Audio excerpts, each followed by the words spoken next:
The Messerschmitt's cannon shells ripped through the left wing of the Spitfire, tearing aluminum like wet paper. Flight Lieutenant David Morrison felt the stick go sluggish in his hands. 3 more 109s dove from above, their noses flashing orange. Every instinct, every hour of training, every manual he'd memorized screamed the same command. Push the throttle forward, dive away, use speed to escape. Morrison pulled the throttle back. The engine coughed. The propeller slowed. The Spitfire began to shudder as airspeed bled away. His wingman's voice crackled through the radio, sharp with panic. "Moss, what are you doing? You're going to stall." Morrison didn't answer. His hand stayed steady on the throttle. Behind him, the lead Messerschmitt closed to less than 200 yards. The German pilot's finger tightened on the trigger. What happened in the next 11 seconds would become required study at RAF Cranwell for the next 40 years. If you want more true stories of impossible moments from World War II, subscribe to the channel. The sky over Dunkirk burned on June 1st, 1940. Smoke from the burning oil refineries climbed 10,000 feet, twisting into black pillars that could be seen from London. Below, on the beaches, 300,000 British and French troops waited in exposed lines, while Stuka dive bombers circled like vultures. The Luftwaffe owned the air. Hermann Göring had personally promised Hitler that not a single Allied soldier would escape across the Channel. RAF Fighter Command knew the odds. They were sending up squadrons of Spitfires and Hurricanes against an enemy force that outnumbered them 4-1. The pilots were exhausted. Most had flown 3 sorties already that day. Their aircraft were patched with fabric and prayer. Fuel was rationed. Ammunition was low. And yet, the order came again. Protect the evacuation. Squadron leader Hendricks gathered his men in the pre-dawn briefing at RAF Hornchurch. 12 pilots. 12 Spitfires. Their mission was simple and impossible. Maintain air cover over the Dunkirk beaches from 0600 to 0730 hours. Intelligence reported at least 60 German fighters operating in the sector. Hendricks didn't sugarcoat it. We're outnumbered. We're outgunned. Stay in pairs. Conserve ammunition. If you get separated, make for Dover and live to fight tomorrow. The pilots filed out in silence. Most were veterans now, hardened by 2 weeks of constant combat. But one man walked differently. Flight Lieutenant David Morrison carried a leather notebook under his arm, the same notebook he'd carried through training. The other pilots called him the professor behind his back, not with affection. Morrison had been an aeronautical engineering student at Cambridge before the war. He'd published 2 papers on propeller efficiency and boundary layer separation. When he joined the RAF, his instructors found him technically brilliant, but frustratingly unorthodox. He questioned tactics. He filled margins with calculations. During gunnery practice, he'd been caught sketching deflection angles instead of shooting. His squadron mates tolerated him because he followed orders in the air. But they didn't trust him. In the pilot's mess, Morrison ate alone, reading technical manuals, while the others played cards and told stories. When he tried to discuss energy management or turning geometry, eyes glazed over. One pilot, a former rugby champion named Jacobs, summed up the general opinion. War isn't fought with pencils, Moss. It's fought with guts. Morrison never argued back. He just kept reading, kept calculating, kept watching. The Spitfires climbed out over the Thames estuary as the sun broke orange over the horizon. Morrison flew as Red 3, tucked into formation behind his section leader. His hands were steady on the controls. Through the curved perspex canopy, he could see the French coast emerging from the dawn haze. The smoke from Dunkirk was already visible, a spreading black stain against the pale sky. Inside his cockpit, Morrison checked his instruments with methodical precision. Oil pressure, normal. Coolant temperature, 95 degrees. Oxygen flow, steady. He adjusted his mirror and scanned the sky above and behind, the same skin pattern he'd practiced 10,000 times. His mind was calm, focused. He'd spent the previous night reviewing combat reports from the last week, looking for patterns. He'd found something no one else had noticed. The German pilots were good, extremely good. Most were veterans of the Spanish Civil War and the Poland campaign. They understood energy tactics, vertical maneuvers, and coordinated attacks. They baited Allied pilots into turning fights where numbers decided the outcome. Standard RAF doctrine emphasized tight turns and sustained dogfighting. It played directly into the Luftwaffe's strengths. But Morrison had noticed something else in the reports. In several engagements, Allied pilots who'd survived impossible situations had done so by accident, stalling during hard turns, engine failures that caused sudden decelerations, combat damage that forced unpredictable flight paths. The Germans consistently overshot these crippled aircraft, expecting them to maintain speed and predictable trajectories. The Luftwaffe trained their pilots to chase, to press attacks, to close to point-blank range, where their cannon couldn't miss. They were aggressive, confident, and fast. But that aggression carried a vulnerability. If a target suddenly became slow, not turning, but slow, the attacker's closure rate became a trap. Morrison had spent hours running the mathematics. A Messerschmitt 109 in a high-speed dive closure could approach at over 150 miles per hour of overtaking speed. If the target aircraft suddenly decelerated to near-stall speed, the attacker had less than 3 seconds to react. Not enough time to adjust aim. Not enough time to break off. Just enough time to flash past, blind and vulnerable. But the maneuver required perfect timing and absolute nerve. Pull power too early, and you'd be a sitting target. Too late, and the enemy guns would tear you apart. You'd have to let them get close. Closer than any sane pilot would allow. Close enough to see the rivets on their cowling. No one taught this in flight school. The manuals explicitly warned against low-speed flight in combat. Stall equals death. Every instructor hammered that into every cadet. Morrison knew that trying this maneuver would look like panic, or incompetence, or suicide. He decided to do it anyway. If the moment came, the formation crossed the channel at 12,000 feet. Below, the gray water was stitched with the wakes of destroyers and fishing boats ferrying exhausted soldiers back to England. Morrison could see the Dunkirk beaches now, crowded with dark masses of waiting men. Flak bursts dotted the sky over the port, and higher up, much higher, the glint of sunlight on metal. Red leader, bogies at 2 o'clock high. Count 8. No, 12. Messerschmitts. Hendrick's voice came back crisp and calm. All red aircraft, climbing turn to starboard. Prepare to engage. The Spitfires broke formation and climbed. Morrison pushed his throttle to maximum power and felt the Merlin engine roar, the vibration traveling through the stick into his hands. His altimeter unwound as they gained height. 10,000 feet. 11,000. The air grew thinner and colder. He could see his breath fogging inside the oxygen mask. The Messerschmitts dove to meet them. What followed was chaos.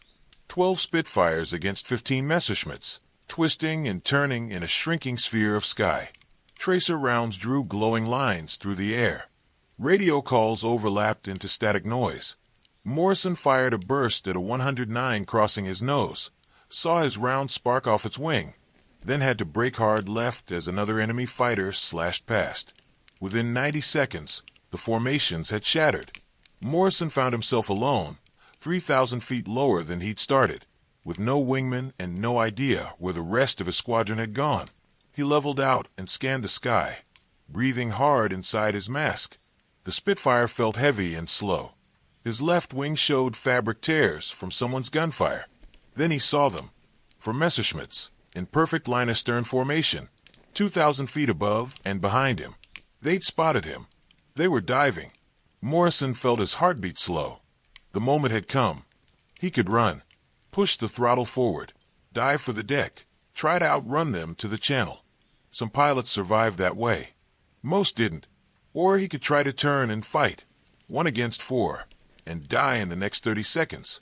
Or he could do the thing he'd calculated, the thing that violated every rule, the thing that would look like a mistake. He glanced at his instruments. Airspeed, 240 miles per hour. Altitude, 7,500 feet. Fuel half tanks. The lead Messerschmitt was closing fast, perhaps 5 seconds from firing range. Morrison could see the yellow nose cone, the dark cross on the fuselage. He could imagine the German pilot's hand on the stick, finger moving to the gun button. Morrison's right hand moved to the throttle. Not forward. Back. The engine note changed immediately. The Merlin's roar dropped to a muted growl. The propeller blades bit less air. The Spitfire began to slow. Morrison held the stick neutral, keeping the wings level, keeping the nose steady. His airspeed indicator started to drop. 230, 220, 210. The German pilots saw a crippled Spitfire, slowing down, unable to maneuver.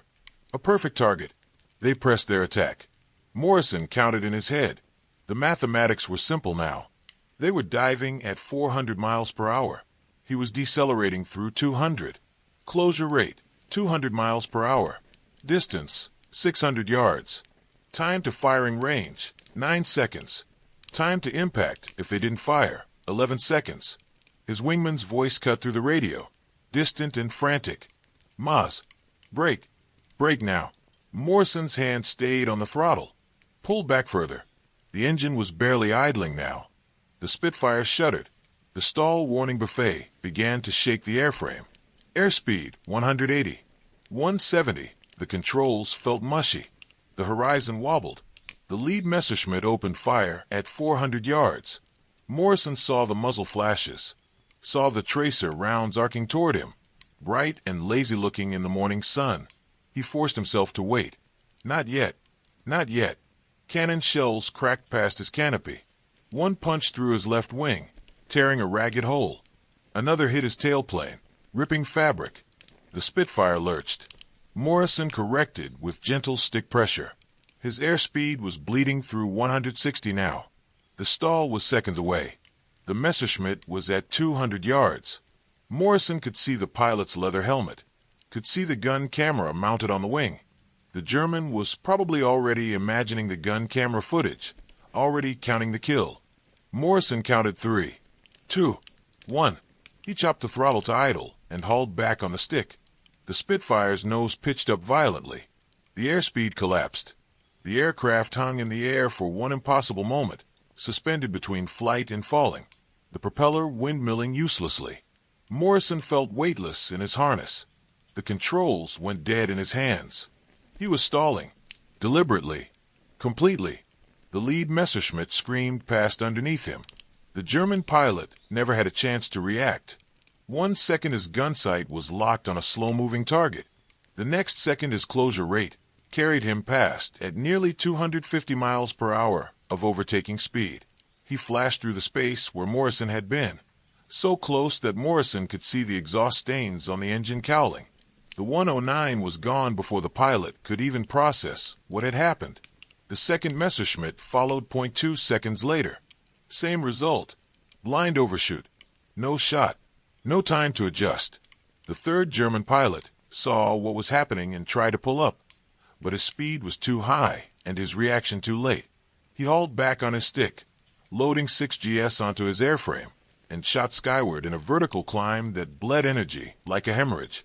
He ended up 1,000 feet above Morrison, hanging on his propeller, stalled out and helpless. The fourth pilot broke left and ran. Morrison shoved the throttle forward.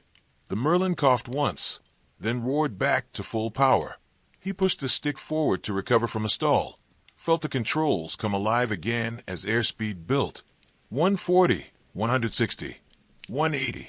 The Spitfire was flying again. He rolled inverted and pulled through, bringing his nose down to point at the third Messerschmitt, which was now falling backward through the sky in a tail slide, completely out of control. Morrison centered the gun sight and fired a 2-second burst. 8 machine guns converged at 250 yards. The rounds walked up the Messerschmitt's fuselage from tail to cockpit. The canopy shattered. The 109 rolled over and dove away, trailing smoke and glycol vapor. Morrison didn't watch it fall. He was already scanning for the others. The lead German had recovered from his overshoot and was climbing back up, furious and confused. The second 109 was somewhere behind him. The fourth was running for the coast. But now the geometry had changed. Morrison had energy again. He had altitude. And he had something else. He'd seen their faces, seen their surprise. They didn't understand what had happened, and that uncertainty would make them cautious. The lead Messerschmitt came back around for another pass, but this time with hesitation. Morrison saw it in the approach angle. Too wide, too careful. The German pilot wasn't committing. Morrison broke into him, forcing the 109 to extend and run. The second Messerschmitt tried to bracket him from the opposite side, but Morrison reversed hard and fired a snapshot that forced him defensive. They circled each other for another 30 seconds, each looking for an opening, neither willing to press close. Then Morrison heard Hendricks on the radio. "All red aircraft, reform over the beaches. We've got Stukas inbound." Morrison broke off and dove for the rally point. The two Messerschmitts didn't follow. They'd had enough. Morrison found the rest of the squadron at 8,000 feet, circling over the Dunkirk harbor. 11 Spitfires were still flying. One was trailing smoke, but staying in formation.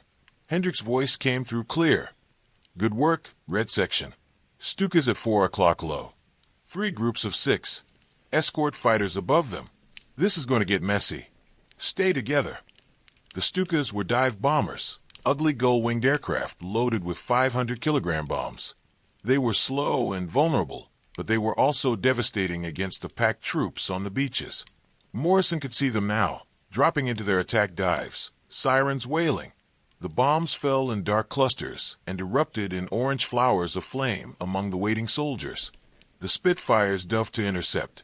Morrison picked a Stuka pulling out of its dive, still low and slow. He fired from 300 yards, saw his round stitch across the wing root. The Stuka shuddered and rolled left, streaming fuel. It hit the water 2 seconds later in a white geyser. But the Messerschmitts were coming down now, the high escort diving to defend their bombers. Morrison pulled up hard and found himself face-to-face, with a 109 coming straight at him in a head-on pass. Both pilots opened fire simultaneously. Tracer rounds crossed in the space between them. Morrison felt impacts on his wings and fuselage. His windscreen cracked.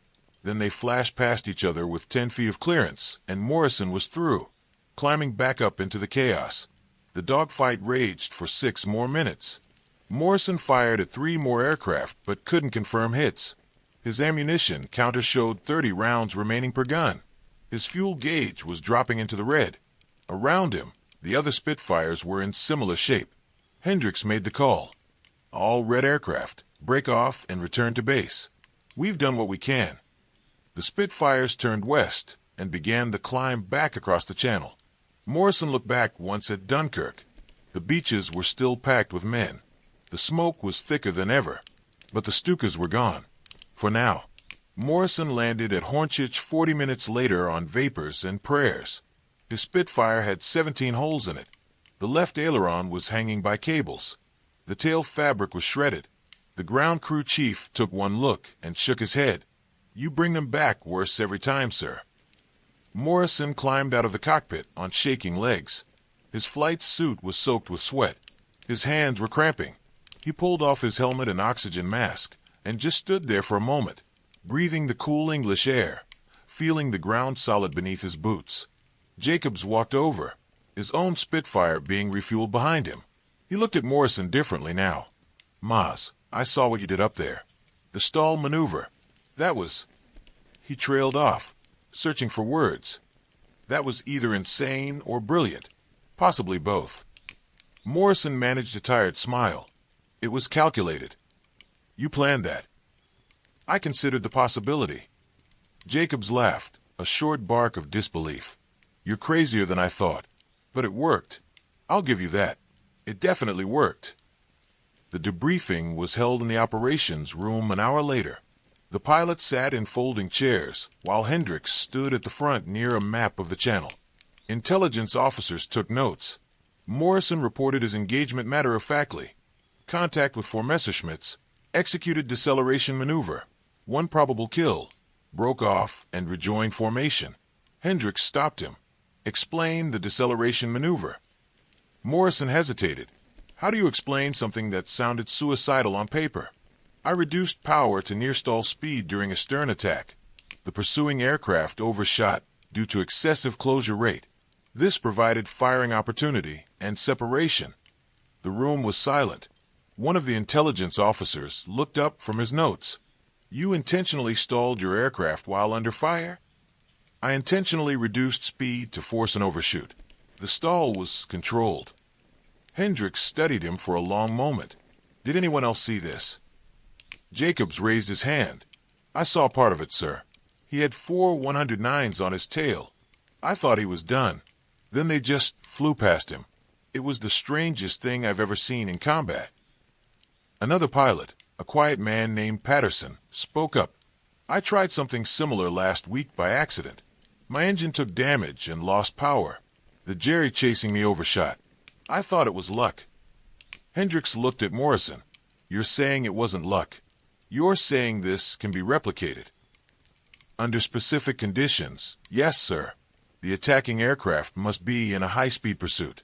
The defender must have sufficient altitude to recover from the deceleration, and the timing must be precise. Too early, and you're a target. Too late, and you're dead. How precise? Margin of error is approximately 2 seconds. The room was quiet again. One of the senior officers, a wing commander named Blythe, leaned forward. Flight Lieutenant Morrison, are you seriously proposing that we teach pilots to stall their aircraft in combat? I'm proposing we teach pilots that speed isn't the only defense. That unpredictability can be a weapon. The Germans are aggressive pursuers. They expect targets to run or turn. They don't expect targets to slow down. That expectation is a weakness we can exploit. Blythe didn't look convinced. It's also a weakness we can die from. One mistake, and you're hanging in the air with no energy and no options. Morrison nodded. Yes, sir, which is why it should be a last resort tactic. But when the alternative is certain death. He let the sentence hang. Hendricks made a decision. Write it up. Full tactical report. Include the mathematics and the specific parameters. If this is reproducible, we need to understand it. If it's not, we need to know that too. Morrison spent that evening in the empty pilot's mess, filling page after page with diagrams and calculations. He drew approach angles and energy curves. He calculated minimum altitudes and maximum closure rates. He described the visual cues a pilot would see, the control inputs required, the recovery procedures. What he was documenting wasn't a trick. It was a principle. Energy management in combat wasn't just about having more speed than the enemy. It was about controlling the rate of change. A fast aircraft chasing a slow aircraft created predictable geometry. But a fast aircraft chasing an aircraft that suddenly became very slow created chaos. And chaos favored the prepared mind. 3 days later, Morrison's report reached Fighter Command headquarters. 2 weeks after that, he was called to RAF Nordholt to demonstrate the maneuver to a group of senior instructors. They watched from the ground as Morrison took a Spitfire up with another pilot, playing the role of attacker. Morrison executed the maneuver twice, forcing clean overshoots both times. The instructors were impressed but cautious. The maneuver was added to the tactical syllabus as an emergency defensive technique. It was never emphasized. Most instructors considered it too risky, but word spread among the squadrons. Pilots heard about Morrison's stall, or the professor's trick. Some tried it. A few died getting the timing wrong. More survived encounters they shouldn't have. By August 1940, as the Battle of Britain intensified, the technique had been refined. Pilots learned not just the mechanics, but the psychology. You had to let the enemy commit, had to override your own fear, had to trust the mathematics when every instinct screamed to run. Morrison flew 73 more combat sorties that summer. He was shot down twice, wounded once, and credited with 9 confirmed kills. He never became an ace in the traditional sense. He never developed a reputation for flashy flying or aggressive hunting. But he became known for something else. He survived, and he brought his wingmen home. After the war, Morrison returned to Cambridge and finished his engineering degree. He published a paper on high-alpha aerodynamics that became a standard reference.